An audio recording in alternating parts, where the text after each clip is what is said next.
오늘 우리에게 주시는 하나님의 말씀은 구약성경 이사야 50장 4절에서 9절까지 말씀입니다. 구약의 말씀 1029쪽 저 여러분의 교독해서 읽겠습니다. 주 여호와께서 학자들의 혀를 내게 주사 나로 곤고한 자를 말로 어떻게 도와줄 줄을 알게 하시고 아침마다 깨우치시되 나의 귀를 겹치 학자들 같이 알아듣게 하시도다. 주 여호와께서 나의 귀를 여주셨으므로 내가 거역하지도 아니하며 뒤로 물러가지도 아니하며 나를 때리는 자들에게 내 등을 맡기며 나의 수염을 뽑는 자들에게 나의 뺨을 맡기며 모욕과 침뱉음을 당하여도 내 얼굴을 가리지 아니하였느니라. 주 여호와께서 나를 도우심으로 내가 부러워하지 아니하고 내 얼굴을 부싯돌같이 굳게 하였으므로 내가 수치를 당하지 아니할 줄 아노라. 나를 의롭다 하시는 이가 가까이 계시니 나와 다툴 자가 누구냐? 나와 함께 설지어다. 나의 대적이 누구냐? 내게 가까이 나올지어다. 보라, 주 여호와께서 나를 도우시리니 나를 정죄할 자 누구냐? 보라, 그들은 다 옷과 같이 헤어지며 좀이 그들을 먹으리라.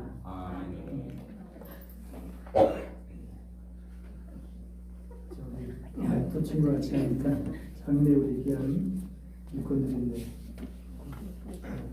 감사합니다. 금요일 그동안 열심히 달려주던 교회 차량 그만 멈추고 말았습니다.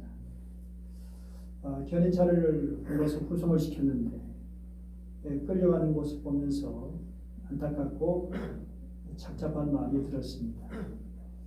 2009년도 처음 만났을 때 너무 반갑고 아름답고 힘도 셌고 펄펄 나는 것 같았는데 때가 되니까 노화돼서 일이 주저앉는구나 하는 생각이 들면서 이제 작별할 시간이 다가오는 거 아닌가 라고 하니까 매우 안쓰러운 마음이었습니다. 오늘도 병원에 있습니다. 우리는 살아가면서 부당한 일을 경험할 때가 있습니다. 그 부당함이 도를 지나쳐서 모욕감을 주는 경험을 할 때가 있죠. 무시를 넘어서 멸시를 당하는 겁니다. 내가 뭐 잘못한 것이 있으면 그래도 이해가 될 텐데 그런 대접받을 이유가 전혀 없는데 그런 대우를 받게 된다면 도저히 참을 수가 없죠. 뭔가 항의하거나 저항을 하게 됩니다. 더 심하게 말하면 그 모멸감과 모욕감이 트라우마가 돼서 심리적인 문제의 원인이 되기도 합니다. 오늘 말씀 6절을 보니까 같이 한번 읽어볼까요? 나를 때리는 자들에게 내 등을 맡기며 나의 수염을 뽑는 자들에게 나의 뺨을 맡기며 모욕과 침뱉음을 당하여도 내 얼굴을 가리지 아니하였느니라. 여기 나가 도대체 누구간데 이런 치욕을 감당하겠다고 고백하는 것일까요? 여기서 등장하고 나가 무슨 그 잘못이라도 범했던 것일까요? 그래서 사람들이 침을 뱉고 수염을 뽑는 그런 수모를 당하게 되었고 그것을 그냥 그대로 당하겠다고 하는 것일까요? 이사야 53장 4절을 보면 그가 매를 맞는 이유, 그가 정말 고난당하는 이유를 사람들이 오해하고 있는 모습을 보여주고 있어요. 우리는 생각하기를 그는 징벌을 받아 하나님께 맞으며 고난을 당한다 하였노라. 그렇지만 아무런 죄가 없는 것이었거든요. 죄가 없으면서도 그 무시무시한 채찍질을 감내한 것이죠. 저 한 번도 하지 않고 반항 한 번 하지 않고 그 모든 매질을 당한 것입니다. 채찍질하는 그들에게 자신의 등까지 맡깁니다. 뿐만 아니라 수염을 뽑히는 수모까지 당합니다. 여기서 수염을 뽑혔다는 것은 인격을 모조리 뽑혔다는 것입니다. 그 당시 사회에서 남성에게 수염이라는 것은 남성의 인격을 상징하는 것이었어요. 그래서 수염을 뽑는다는 것은 그 사람의 인격을 완전히 깔아 뭉개는 일이었습니다. 또 침뱉음을 당하는 일은 수염 뽑는 일보다 더 드문 일과 동시에 더 굴욕적인 일이었습니다. 사실 고대 근동에서 얼굴에 침을 뱉는 일은 최대의 치욕과 모욕적인 일로 여겨졌습니다. 그런데 그는 굴욕을 회피하기 위해서 얼굴을 가리지 않겠다는 것입니다. 도대체 누구에게 이런 고난을 거부하지 않고 그들을 수용하는 것일까요? 심지어 이런 고난을 거부하거나 뒤로 물러서지 않겠다고 결심까지 하니까 이런 강한 의지를 보여주는 이유는 도대체 무엇일까요? 부당하게 멸시를 당할 때 억울한 일을 그냥 수용하는 것, 그건 바보 같은 일이야 라고 말할 수 있죠. 맞는 말입니다. 어느 누가 부당하고 모멸적인 일을 당하는 일도 그냥 참아야 한다고 생각할 수 있겠습니까? 그런데 오늘 왜 나는 본문에 나온 나는 그대로 고난을 받아들이겠다고 굳은 의지를 보여주는 것일까요? 우리 김주사님 식당에서 최선을 다해 서비스하고 음식을 만들어 손님들의 상에 올려놓았는데 한 손님이 아니 왜 이렇게 음식을 성의 없이 차려놓는 거예요? 하고 불평한다면 어떤 마음이겠습니까? 또 손님의 언성이 높아집니다. 아니 내가 이게 단골인데 이렇게 하면 안 되지요. 그러니까 집사님 마음은 요동칠 겁니다. 또 이런 경우를 가정해 볼 수 있죠. 그러나 식당에 손님들이 너무 많이 와가지고 손님 나가는 것을 보지 못했습니다. 그래서 인사를 미처 하지 못했는데 나가는 손님이 다시 와서 불평합니다. 왜 이 가게는 이다지도 불친절한 거예요? 손님이 나가도 인사가 없어요? 그것도 소리를 고래고래 지르면서 면박을 준다면 면박다는 그 입장에서 내가 억울할 것입니다. 심려도 뭔가 모멸감도 느낄 것입니다. 이런 모멸감을 받게 될 때 우리는 어떻게 해야 할까요?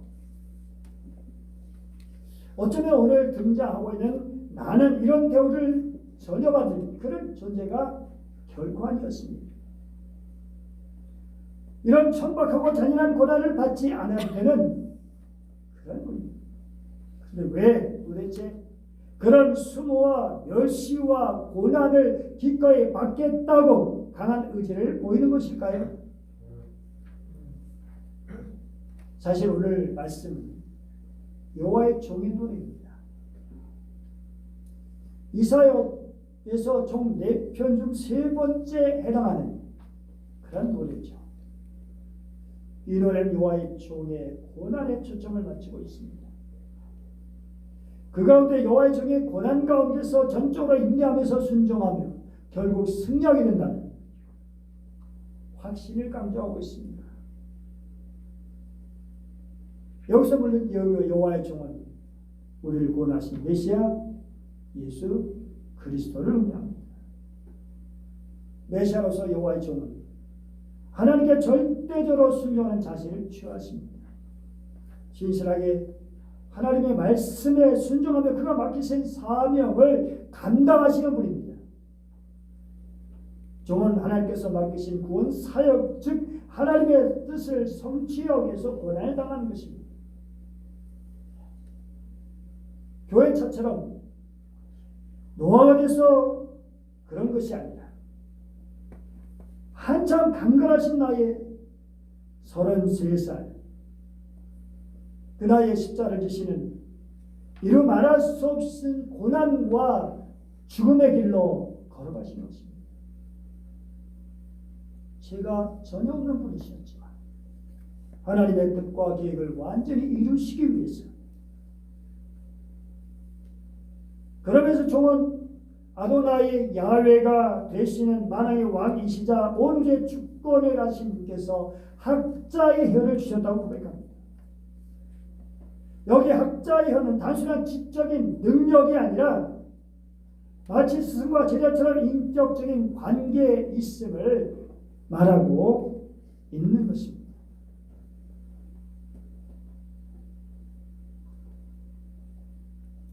이 말씀 학자들 같지 않아 듣게 하시도다.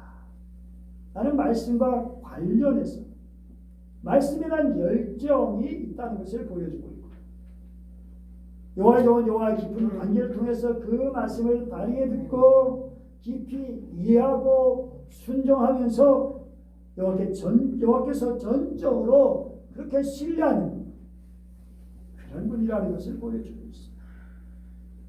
그래서 종은 권고한 자를 말로 도와주는, 어려운 가운데는 그런 사람들을 어떻게 도와줄 줄을 알게 하셨다 하고 고백합니다. 종은 학자의 혀를 받았기 때문에 피곤하고 지친 상태에 있는 그런 사람들, 그를 영역관을 회복시켜 주시고 생명을 부여해 주시는 말씀을 선포하신 것입니다. 그렇습니다. 메시아 우리 주님의 전하신 그 여호와의 말씀, 곤고한 자들에게 생명을 불어주는 그런 능력의 말씀이죠. 사하고 지친 영혼들을 회복시켜 주시는 말씀이죠. 자기의 무력함을 전적으로 인정하는 사람들, 매일매일 하나님을 의지하며 살기를 원하는 그런 사람들, 하나님을 의지하고 그렇게 살겠다고 결단한 그런 사람들에게 하나님께서 말씀을 통해서 위로하시고 영혼을 소생시켜 주시고 생과 용기를 주시고 살아가야 이유를 알게 해주시고 이런 삶을 감당하시도록 하나님께서 그의 종에게 이성과 영성을 매일 일깨워 주신다고 기록하고 있습니다. 그가 매일매일 주시는 하나님의 깨우치심은 종의 귀를 열어주시는 겁니다.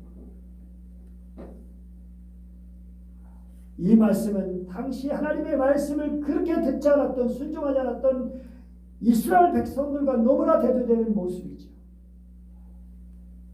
여호와의 종은 여호와의 말씀을 기쁘게 듣고 순종하는 그런 분이십니다. 이렇게 하나님께서 종의 귀를 열어주시고 영적인 눈을 열어주셨기 때문에 하나님께서 맡겨주신 사역을 뒤로 미룰 수가 없었던 것입니다. 그 길이 아무리 힘들고 어려워도 아무리 고달파도 포기할 수 없습니다.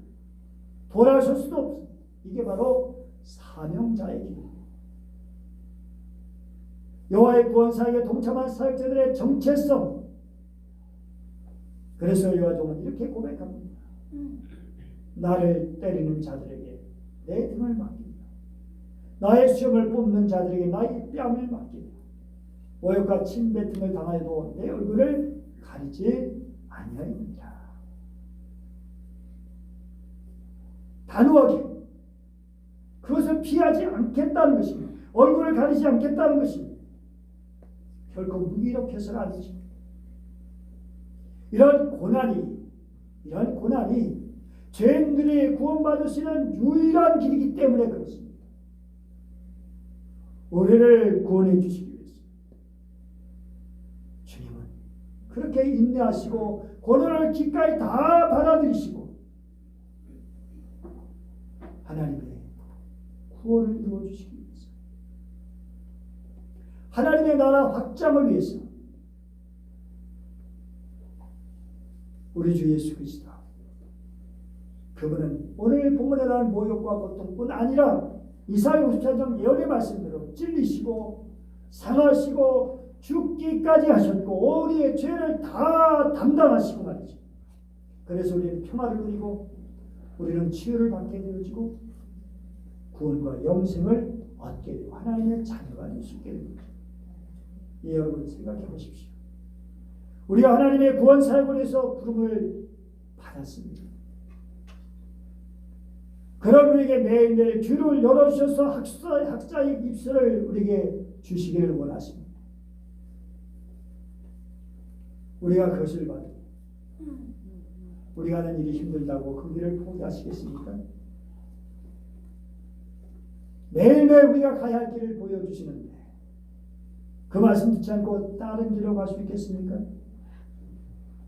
결코 그럴 수 없습니다.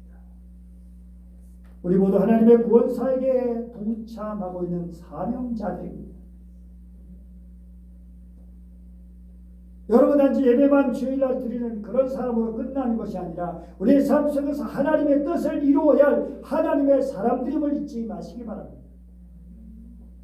그래서 우리는 주님의 길을 주님이 걸어가신 그 길을 우리도 따라가야 하는 주님의 종들입니다.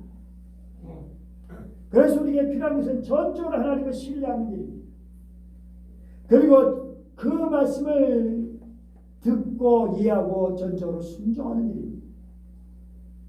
사랑하는 여러분, 고난받는 종은 여전히 고난받고 고통받는 이들을 위해서 고난을 받고 계십니다. 마음이 무너지고 삶의 희망을 잃어버린 그런 사람들을 말씀을 가르치고 계십니다. 그들의 침을 뱉고 채찍으로 때리다도 물러서지 않고 그들의 한 걸음 더 가까이 나가십니다. 오른밤을 때리면 왼쪽 밤을 돌려대면서 그들의 저항감을 무력화시킵니다. 고도를 달라할 때 소국간에 내어주시면서 그들의 영혼을 취하십니다. 그리하여 결국에는 십자가의 그 은혜에 무릎 꿇게 하시고 그 사랑에 감동하게 하시고 이것이 바로 십자가의 원리. 메시아가 고난받은 이유입니다. 그래서 종은 이렇게 노래합니다. 같이 읽어보죠. 주 여호와께서 나를 도우시고 내가 부끄러워하지 아니하고 내 얼굴을 부싯돌같이 굳게 하였으므로 내가 수치를 당하지 아니할 줄 아노라. 기도하겠습니다. 고난의 종으로 오신 하나님, 하나님은 우리를 구원해 주시기 위해서 고난의 종으로 오신 분이십니다. 과거 메시아로 오신 예수 그리스도 우리를 구원해 주시기 위해서 온갖 수모와 멸시와 천대를 고통을 받으셨습니다. 웬만하면 이 자를 내게서 옮기시옵소서 고백할 정도로 힘들고 어려운 길이지만 그 길을 묵묵히 걸어가셨습니다. 결코 예화에 불평하지 않으시고 그 골고다의 길을 걸으셨습니다. 그리고 그 골고다의 길은 오늘 여전히 우리 앞에 걸어가신 길입니다. 그래서 여전히 우리 또한 고난의 길 가운데 서 있습니다. 이 길은 우리 주님께서 주신 길이기에 결코 외면하지 않도록 도와주시옵소서. 눈을 돌리지 않게 하여 주옵소서. 억울하고 답답하고 힘들고 고달플지라도 사명자의 길을 걸어가게 하여 주시옵소서. 그래 하나님의 구원의 계획을 이루어드리는 메시아의 길에 동참하는 주님의 귀한 종들이 되게 하여 주시옵소서. 오늘 십자가에 죽으셨다가 부활 승천하신 주 예수님의 이름으로 기도드립니다. 아멘.